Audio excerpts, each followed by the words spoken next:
अध्यात्म विज्ञान, नई दृष्टि, नई खोज। देखिए, सुनिए और समझिए। अध्यात्म विज्ञानी पूज्य स्वामी श्री कमलेशानंद जी के निर्देशन में सनातन सत्य का अनुसंधान कर जीवन को प्रकाशित करें। प्रतिष्ठित आत्मा को कुदरत नहीं चला सकती है, वो आपका एग्जिस्टेंस है, भले वो डिस्चार्ज है। हाँ। मगर जो शरीर है वो कुदरत का है, कुदरत का बनाया हुआ है, तो कुदरत उसका कंट्रोलर है और उसके माध्यम से आपको भुगतान मिलती है। मगर भुगतान करने वाला कौन है? डिस्चार्ज प्रतिष्ठित आत्मा। देवलोक में भी मिलता है बॉडी, देव का भुगतान कौन करता है? देव करता है? नहीं, डिस्चार्ज प्रतिष्ठित आत्मा। नरक में भुगतान कौन करता है? बॉडी? नहीं, डिस्चार्ज प्रतिष्ठित आत्मा। क्योंकि चार्ज उन्होंने किया तो भुगतान वही करेगा, मगर थ्रू दिस एविडेंस। ये बॉडी भी एविडेंस है और बाहर के भी सब एविडेंस है। तो ये समझना है, ये सब कुदरत का है। और इसीलिए कहा ना, कुदरत की माया जाल है। जिसे कोई भगवान की कहते हैं, कोई कुदरत की कहेंगे, तो ये कुदरत की माया जाल है। उसमें कुछ भी फैक्ट नहीं है। क्या नहीं है? फैक्ट नहीं है, सब फ्रिक्शन है, सब इल्यूजन है। नहीं है फिर भी दिखता है, और जो है वो दिखता नहीं है।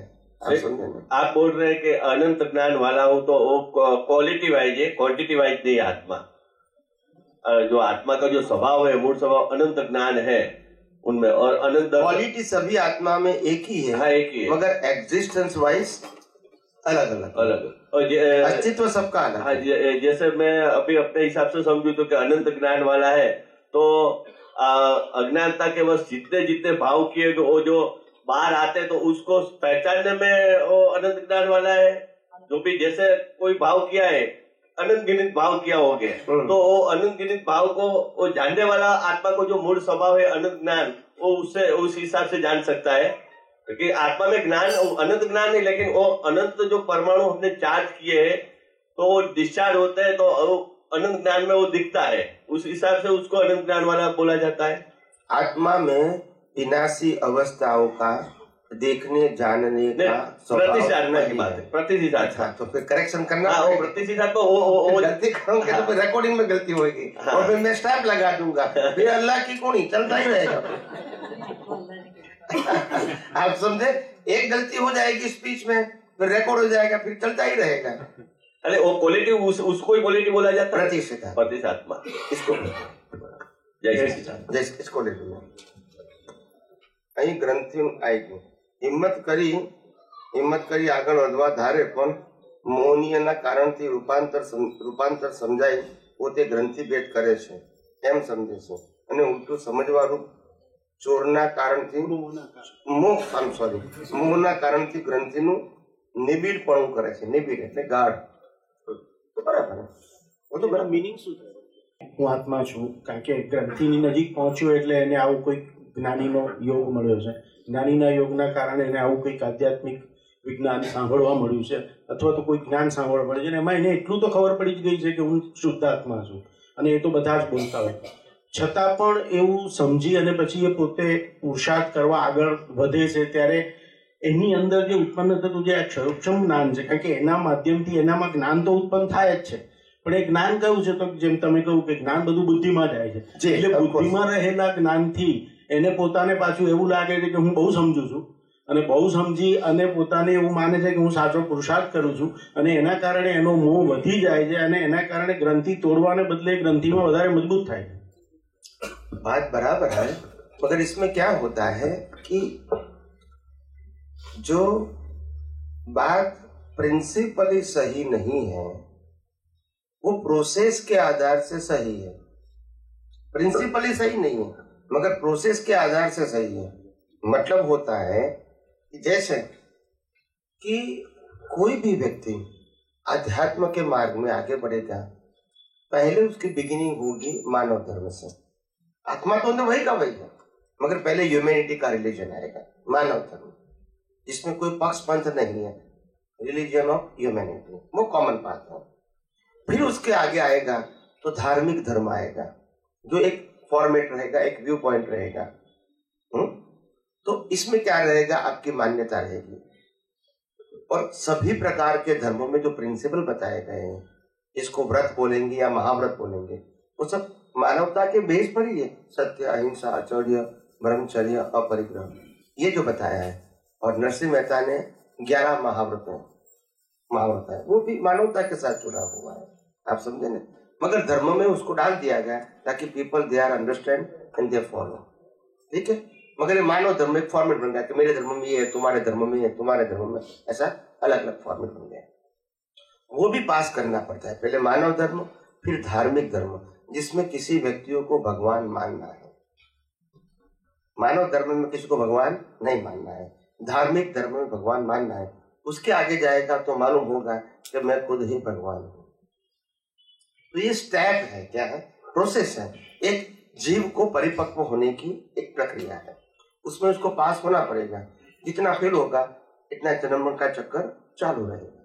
जहां भी अगर मानव धर्म में भी वो पक्का होगा तो उसमें जन्म मरण ज्यादा होगा, फिर पास होगा तो कोई धर्मों को एक्सेप्ट करेगा, यानी इसमें भगवान की बिलीफ रखनी पड़ेगी। मानव धर्म में भगवान नहीं है। कई लोग नहीं कहते समाज में, मैं कोई धर्म को नहीं मानता हूँ मगर मानव धर्म को मानता हूँ, तो ये उनका एक लेवल है। आगे जाके धार्मिक धर्म में एक सिंबल रखना पड़ता है, ये थोड़ा डेवलपमेंट है उसका। उसमें डर भी है भगवान का, उसमें प्रायश्चित भी है, सत्य भी मानना है, भले रिलेटिव सत्य है मगर एक स्टेप है आगे बढ़ने का। फिर उसको मालूम होता है इतना सारा करने के बाद भी मैं जो कुछ पाना चाहता था वो तो नहीं पा सका, फिर उसको आध्यात्म में जाना पड़ता है। तो ये स्टेप है, ये पासिंग होने के लिए, पास होने के लिए एग्जाम में से ये प्रोसेस जरूरी है।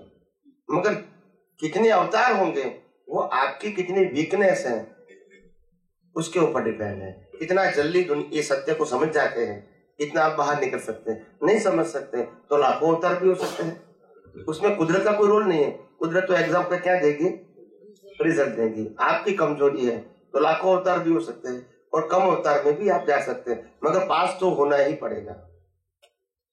આવું જેમ સત્યનું જ્ઞાન અથવા તીર્થંકર ભગવાનની વાણી કે પ્રગટ જ્ઞાન, પ્રત્યક્ષ જ્ઞાની પુરુષની વાણી સાંભળી અને જીવ ગ્રંથિભેદની નજીક પણ આવી ગયો છે, જે એને એ તોડવા માટેના બધા સાધનો, બધા જે કંઈ પુરુષાર્થ કરવા માટેના અવલંબનો જોઈએ એ પણ એને પ્રાપ્ત થઈ ચૂક્યા છે। જી જી। અને એ પોતે સિન્સિયરલી અંદરથી નિશ્ચય પણ કરીને બેઠો છે કે મારે આવું કરવું છે। જી। અને છતાં પણ એ વિમૂઢ થઈ જાય એની પાછળના શું રહસ્યો? કારણ કે એ ઘણીવાર જે રિયલ આત્મા, કારણ કે આપણે બોલીએ છીએ કે આત્મા, પણ એની દ્રષ્ટિ તો પાછી વ્યક્તિમાં જ જતી રહે છે। वही गलती होती है ना। मैंने कहा ना, मैंने यही तो कहा है कि आपको फंडामेंटल ज्ञान मिल गया या तो विज्ञान में मिल गया, इसका उपयोग बहुत इंपॉर्टेंट है। Use in a practical and day to day life. क्यों इंपॉर्टेंट है? क्योंकि आपको रियलाइज तो तभी करना है इन प्रैक्टिकल लाइफ। ये तो आपको नॉलेज मिल गया या तो दृष्टि मिली, मगर दृष्टि परिपक्व कब होगी? जब आप पास होंगे तो, फेल होंगे तो फिर वही केयरफुल होगा। तो ये तो वो भी तो उसका तकदीर है ना। क्या करेंगे? इसमें देने वाले की तो गलती नहीं है। सिर्फ everyone their own shop and own material. आपको आना है दुकान में, मेरे पास से ले जाओ, नहीं आना है तो जाओगे એને શું એની જીવની નિયતિ કહેવાય, એનો એનો એનો હજી ભવિતવ્યતા કહેવાય, એટલે શું કહેવાય? भवितव्यता उनका ही कॉज है, उनका ही कनेक्शन है, उनका ही गुणानुबंध है और ऐसा ही करेंगे। वो तो कंपल्सरी उनके लिए, ऑप्शन नहीं है। मगर उसमें से कोई पक्का होगा, थोड़े समय के जाने के बाद आगे निकल जाएगा, बोला नहीं यहाँ है, ठीक है, मगर हमको આ ફકરો છે ને મને બહુ આમ ચેતવવા જેવો લાગ્યો, એટલે કે બહુ ચેતીને આ માર્ગ પર ચાલવા જેવું। કારણ કે શ્રીમદનું બી જીવન આપણે જોઈએ તો કે મહાવીરની સભામાં અમે બેઠા હતા ને એક લઘુશંકા કરવા માટે અમારે 900 અવતાર થઈ ગયા। समझ में नहीं आएगा, પણ હવે આ उन्होंने तो बोल दिया, हमको समझ में नहीं आएगा। એટલે उनका के भी इतने में क्या इतनी गलती हो सकती है? वो तो एक्शन का नहीं है, उनका कहने का मतलब ये है कि जो प्रकृति के भाग में मैंने फ्रीडम यूज कर लिया, बस वो मेरा मिथ्यात्व है। अरे स्वच्छंद ने अगर मेरी प्रकृति उनकी आज्ञा के अधीन है, मतलब मैं उसको चलाने वाला नहीं हूं, तो रिस्पॉन्सिबल भी नहीं हूं। ये कॉन्सेप्ट था इसमें। तो इसमें भगवान की आज्ञा लेने की क्या जरूरत है? बस ये कॉन्सेप्ट आ गया ना। वो ego connected with your body, इसको देहाध्यास बोलते हैं। क्या बोलते हैं? That's it. ये ego connected with your body, क्या जरूरत है पूछने की? तो कनेक्शन किसके साथ हुआ? और यही ईगो आत्मा के साथ जुड़ा है तो वो डेवलपमेंट करता है, ये प्रकृति के साथ जुड़ गया, क्या हो गया? એટલે મહાવીરની હાજરીમાં પણ એમને ખ્યાલ નતો આવ્યો नहीं મન વચન કાયા પર છે પરાધીન છે नहीं, એને ख्याल હું तो था, કરનાર છું ख्याल था પણ अनुभवती નથી। नहीं, प्रमाद। प्रमाद का मतलब यहाँ छूट गया। महावीर के साथ थे, दीक्षा भी लिया था, तो ज्ञान नहीं होगा ऐसे तो कैसे बोल सकते हैं? એમને જ પોતે લખ્યું છે કે હું પ્રમત્ત પણ નથી ને હું અપ્રમત્ત પણ નથી। ये तो અત્યારે કીધું, એટલે ये અવતાર वक्त की પછી बात કીધું। नहीं। કારણ કે હું પ્રમાદ वो પણ तो उस નથી समय की, હા, उस કારણ समय કે की પ્રમાદ અને અપ્રમાદ બંને દશા છે પ્રતિષ્ઠિત આત્માની, बराबर। રિયલ આત્માની બંને દશા નથી। એટલે જેને રિયલ આત્મા તરફ દ્રષ્ટિ હોય એને તો હવે પ્રમાદની પણ ચિંતા ના રહી કે ભાઈ પ્રમાદ હું નથી। એટલે જે દાદાએ કહ્યું और इसीलिए ડખો દખલ નહીં જાણો। और इसीलिए हमने जो धर्म के अंदर हर धर्मगुरु ने पुरुषार्थ शब्द अचीवमेंट के साथ जोड़ा है, और हमने क्या कहा? पुरुषार्थ इज डिमोलिशन ऑफ योर इग्नोरेंसी। ये दोनों का एंगल अलग है भैया, यहाँ प्राप्ति की बात ही नहीं है, और धर्म में पुरुषार्थ का मतलब प्राप्ति। ये देखो यहाँ एंगल, मैंने कहा ना, यहाँ बात तो वही की वही है, एंगल चेंज हुआ है। तो जहां प्राप्ति की बात थी तो मैं क्या कहता हूँ, मैं कुछ पा सकता पाता हूँ, इसीलिए मैंने कहा, मैंने सत्संग में भी कहा था शिविर के अंदर वही कि हम सब यहाँ आए हैं सत्संग में, शिविर में, तो न कुछ पाने के लिए आए न कुछ खोने के लिए आए। तो लोगों को लगेगा फिर हम आए क्यों यहाँ?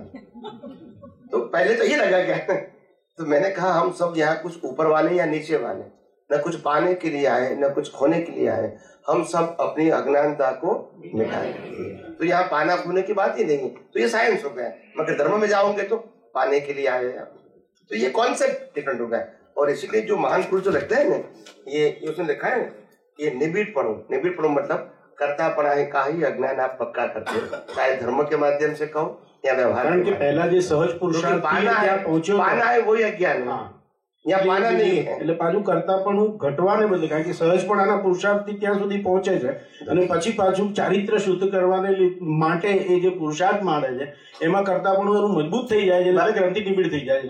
એટલે હજી દર્શનની મજબૂતી થયા પહેલા ચારિત્રની શુદ્ધિ કરવા જાય। भगवान ने बताया, अब मेरे को समझ में आना चाहिए ना, एक्सप्लेनेशन करने की गलती नहीं थी, मगर मैं डाइजेस्ट नहीं कर पाया। That is my individual incapacity. भगवान ने कोई बात गोल गोल नहीं कही है, मगर मैं नहीं समझ सकूंगा तो भगवान क्या करेंगे? और आपने प्रश्न भी नहीं किया तो फिर क्या करेंगे? आज दादा भगवान को किसी ने पूछा नहीं, दादा भगवान आप अक्रम विज्ञान की बात करते, आखिर विज्ञान क्या है वो तो बताओ। आपने तो रिचुअल्स बता दिया, हम करते भी है।